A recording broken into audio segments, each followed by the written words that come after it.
देखिए बेटा, टॉपिक है motion in a vertical circle. ठीक है, motion in a vertical circle को हम इस तरह समझ सकते हैं कि जैसे मान लीजिए ऐसे हैं। ठीक, हमने एक डोरी में एक छोटा सा गिट्टा बांधा जिसको हम लोग लिंगड़ कहते हैं, खेलते खेलते कि लिंगड़ है। ठीक है, तो उसको डोरी से ऐसे ऐसे जब हम घुमाते हैं तो वो वर्टिकल सर्कल बनता है, ऐसे यूँ। ठीक है, जब ऐसे करके ऐसे हाथ ऐसे लंबा करते हैं और उसको ऐसे ऐसे घुमाते हैं तो वो लिंगड़ जो है वो एक सर्कुलर पाथ पे मोशन करता है और वही कहलाता है motion in a vertical circle. Okay, तो लिखा हुआ है when a body tied to the end of a string is revolved in a vertical circle. ठीक है, एक बॉडी को एक डोरी के एंड पे टाई कर देंगे, बांध देंगे और उसको सर्कल में घुमाएंगे। The speed of the body is different at different points of the circular path, और उस पाथ पर स्पीड जो है बॉडी की डिफरेंट पॉइंट पर डिफरेंट होएगी। Therefore the centripetal force on the body and the tension in the string change continuously.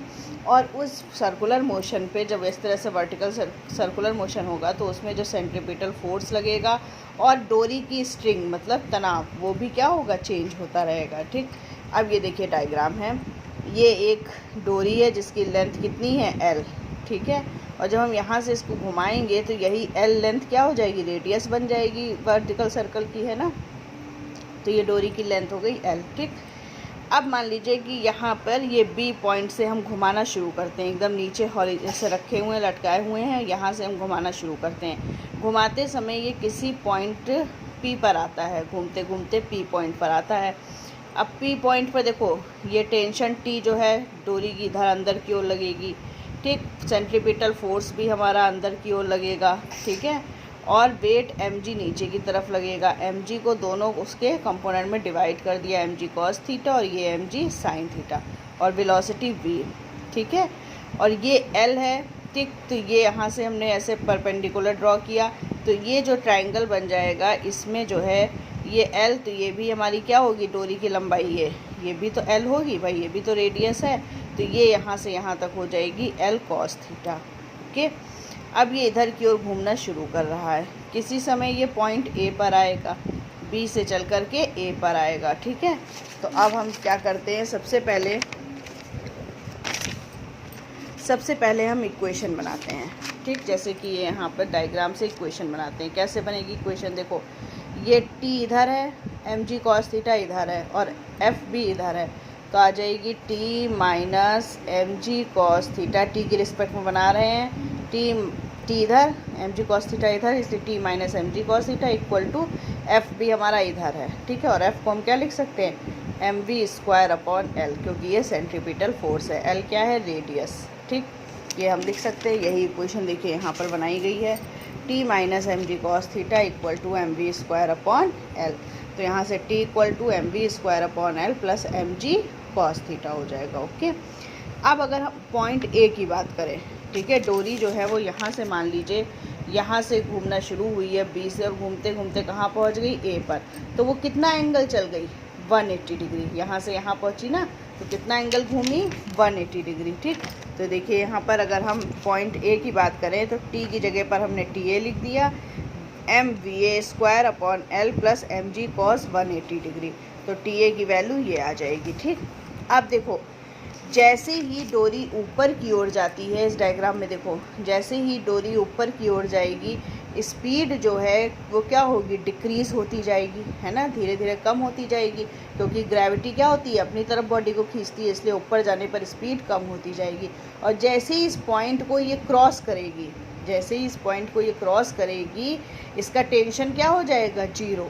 ये tension क्या हो जाएगा, जीरो, क्योंकि अब यहाँ से जैसे ही इस पॉइंट को, हाईएस्ट पॉइंट को क्रॉस करेगी, अब यहाँ से डोरी जो है वो ढीली पड़ जाएगी, है ना, अपने आप ही बॉडी जो है वो क्या आ जाएगी, नीचे। आप करके देखिएगा, जैसे ही आप ऐसे घुमाते हैं वो हाईएस्ट पॉइंट पर जाती है, उसके बाद ऐसे हाईएस्ट पॉइंट पर जाएगी, और जैसे मान लीजिए यहाँ पर हाईएस्ट पॉइंट पर है, ठीक, यहाँ पर, और उसके बाद जो है वो ग्रेविटी के कारण अपने आप ही नीचे आ जाएगी, मतलब डोरी का जो टेंशन है वो ख़त्म हो जाएगा। ठीक, T जीरो हो जाएगा। तो वही चीज़ यहाँ पर करी है कि देखिए T क्या हो गया, जीरो, और वेलोसिटी क्या हो जाएगी सी, वी सी मतलब क्रिटिकल वेलोसिटी की। इस वेलोसिटी के बाद टेंशन जो है वो जीरो हो जाएगा, M V C square upon L minus M G. तो यहाँ से वी सी कितना है रूट जी एल। तो ये हमारी क्रिटिकल वेलोसिटी है। इस वेलोसिटी के बाद टेंशन जो है हाईएस्ट पॉइंट पर जीरो हो जाता है, ठीक। The body will cross over the highest point A provided the velocity of the body at the highest point be at least root g l, ठीक। This is called critical velocity, okay. अब अगर हम energy की बात करें तो in going the body from the point P to the highest point A, जब point P से ए की तरफ जाएगी तो काइनेटिक एनर्जी क्या होगी, डिक्रीज होगी भाई। जैसे जैसे ऊपर जाएगी उसका मोशन क्या होगा, धीरे धीरे कम होता जाएगा, क्योंकि हम ग्रेविटी के अगेंस्ट जा रहे हैं। तो काइनेटिक एनर्जी डिक्रीज होगी और पोटेंशियल एनर्जी इंक्रीज होगी, है ना। तो वही चीज़ यहाँ पर करी है। नाउ इन, एक मिनट बेटा, हाँ देखिए, now in going the body from the point P to the highest point A the kinetic energy would decrease, kinetic energy decrease होगी, and the potential energy would increase, potential energy increase होगी by the same amount. Energy conservation के कारण same amount में जितनी वो decrease होगी kinetic energy और potential energy उतनी ही इंक्रीज होगी। अब क्या करेंगे, kinetic change in kinetic energy equal to change in potential energy. तो P पॉइंट पर काइनेटिक एनर्जी कितनी होगी, देखिए P पॉइंट पर kinetic energy half M V square, ठीक है। यहाँ पर half M V A square हो जाएगी, यहाँ वेलोसिटी वी ए है, half M V A square. तो देखिए half M V square minus half M V A square equal to, यहाँ पर हमारी पोटेंशियल एनर्जी कितनी होगी, एम जी एल। यहाँ पर पोटेंशियल एनर्जी कितनी होगी, एम जी एल, और यहाँ पर कितनी होगी, m g l cos theta हो जाएगी, ठीक है। तो देखिए m g l plus M g l cos theta, तो v square minus v A square 2GL plus 2GL cos theta आ गया इस इक्वेशन को सॉल्व करने पे, ठीक।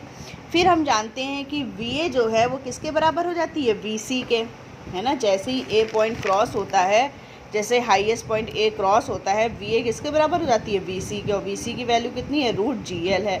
वी सी की जगह, वी ए की जगह पर हमने रूट जी एल रख दिया, रखने पर ये हमारी वी आ गई, ओके। यानी कि पॉइंट ए पर हमारी वेलोसिटी आ गई, ओके। उसके बाद substituting this value of V in equation 1, V की ये वैल्यू हम इक्वेशन 1 में पुट कर देंगे। ये हमारी इक्वेशन 1 थी, T equal to M V square upon L plus M G cos theta. V की वैल्यू यहाँ पुट कर देंगे तो हमारी टेंशन आ जाएगी, ठीक। तो हमें क्रिटिकल वेलोसिटी पता चल गई, वेलोसिटी पता चल गई जिस वेलोसिटी से मूव कर रही है बॉडी, और टेंशन डोरी की पता चल गई, ठीक, ए पर, ठीक, पॉइंट ए पर। अब अगर हम at the lowest point B की बात करें तो बी पर वेलोसिटी कितनी होगी, बी पर एंगल कितना होगा, 0। बी पर हमारा एंगल भाई, वी की वैल्यू कितनी है यहाँ पे देखिए 3√3 plus 2 cos theta G L, और बी पर एंगल थीटा कितना होगा, 0 होगा, क्योंकि बी पर तो बॉडी रुकी हुई है ना, अभी तो चल ही नहीं रही है, तो क्या हो जाएगा 0, यानी कि √5GL हो जाएगा, ओके। अब टेंशन भी इसी तरह निकाल लेंगे, थीटा की जगह 0 रखकर, ठीक है। फिर उसके बाद when the string is horizontal that is at the point C. अब मान लो कि अगर वो सी पर हो, ये देखो पॉइंट सी पर है, तो सी पर जब होगी तो एंगल कितना बनेगा, 90 डिग्री। ये देखो बी के साथ एंगल कितना है, सी 90 डिग्री, थीटा कितना है, 90 डिग्री।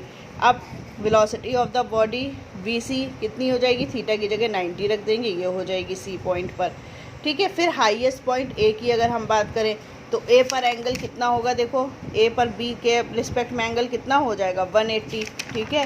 तो यहाँ पर हम थीटा की जगह 180 पुट कर देंगे तो √GL, और टेंशन हो जाएगी 0, ठीक है। तो यही तो हमने बताया था कि हाईएस्ट पॉइंट पर वेलोसिटी क्या हो जाती है, क्रिटिकल वेलोसिटी हो जाती है, और टेंशन हो जाती है 0, क्योंकि उसके बाद डोरी अपने आप ही नीचे आ जाती है, ओके।